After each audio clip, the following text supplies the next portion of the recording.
So the really cool thing about being here, besides, all these great food products, all these great beverages, seeing all the trends, are the people that you meet.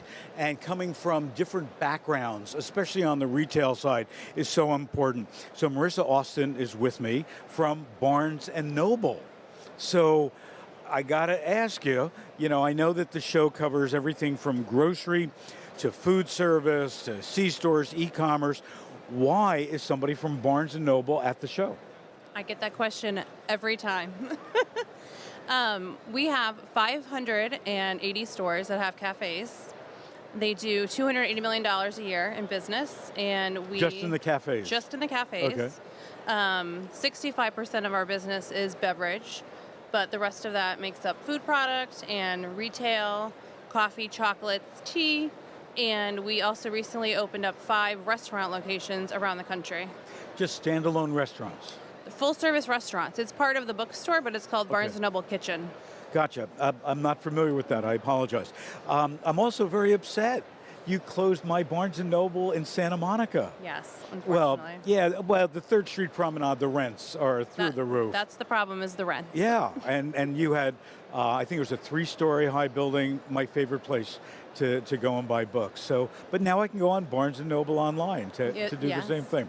So talk to me about what are the kinds of products that you want to have in Barnes & Noble, in those cafes and in the kitchen to attract people? Is it the same thing that, for example, a gourmet store would have or a convenience store? Or what's your niche?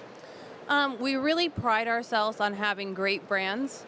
So obviously Starbucks is our biggest vendor. Yep. We also have great partnerships with Godiva and Harney & Sons and some of the other higher end vendors that we like to think are out there in the market. So we also look for something niche, something custom to us, something different that you're not going to see in your everyday stores. So the analogy that comes to mind is IKEA.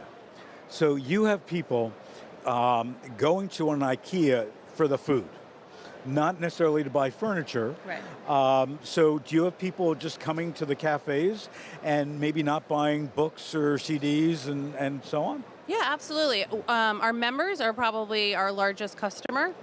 They visit us 3 to 4 times a month.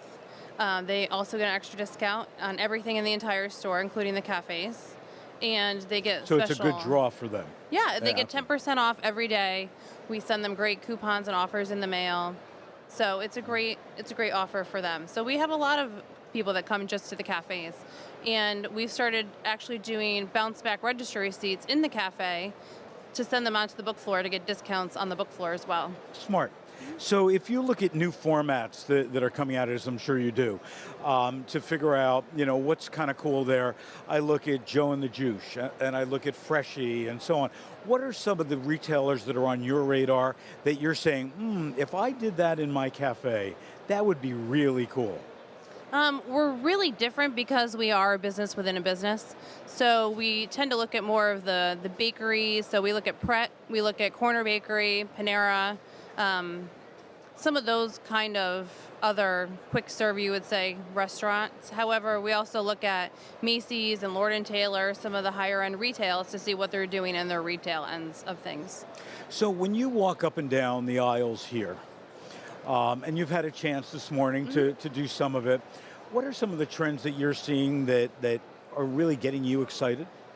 I really saw a lot of snacking trends, which is something that we're looking at recently. And definitely, the meats and the cheeses, especially on this side, was a little overwhelming. But Right. I know. I was over at the cheese section. Unbelievable. Yeah. So definitely looking at some more of the savory and the snacking side and how that can play in the cafe aspect of it, necessarily on the other North End hall where it's more of, I feel like, the chocolates and the retail and stuff. So do the cafes, and again, I apologize for not being familiar with the menu, but do the cafes sell cheese and meats and so on, or we just do snacks? not. We're going to start looking into that. We have our beverage cases that have been primarily used for bottled beverages, but we are going to start looking at utilizing some of that in more of a snacking trend. So you mentioned Starbucks before. the whole model of Starbucks for many years has been come, sit, get on the internet, stay here as long as you can, and we'll make money on you somehow. Is that a philosophy that you see happening at Barnes & Noble as well? I wouldn't say that Starbucks is a come sit and stay as long as you'd want. Anymore. Anymore. Okay. I would say That's fair. they definitely have more of a morning business than we do. Our peak business is 4 o'clock into the evening, Really? and many of our stores are open till 9, 10 o'clock at night. We have free Wi-Fi, and we are definitely the place where you can come and hang out and study and read and stay as long as you want. So let me ask you about Specialty Food Association. Besides having 2 great shows, what else do they offer a retailer such as yourself? Well, I'm part of the Level Up buying, the key buyer program, so Okay. I think that's great. We get to have one-on-one meetings with any of the potential vendors that they, let us pre-screen to see what they're offering, and I think it's a great way to see what's out there and actually have some one-on-one time with those potential vendors.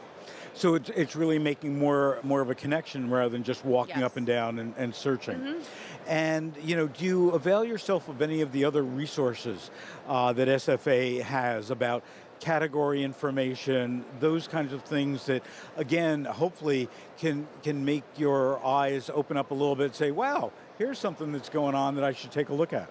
I think that you guys are one of the first people that we look to for upcoming trends and looking at your educational information, any of the speakers that we have at the shows, and some of the educational events. So tomorrow morning you're going to come to the retailer I'll panel? be there bright and early.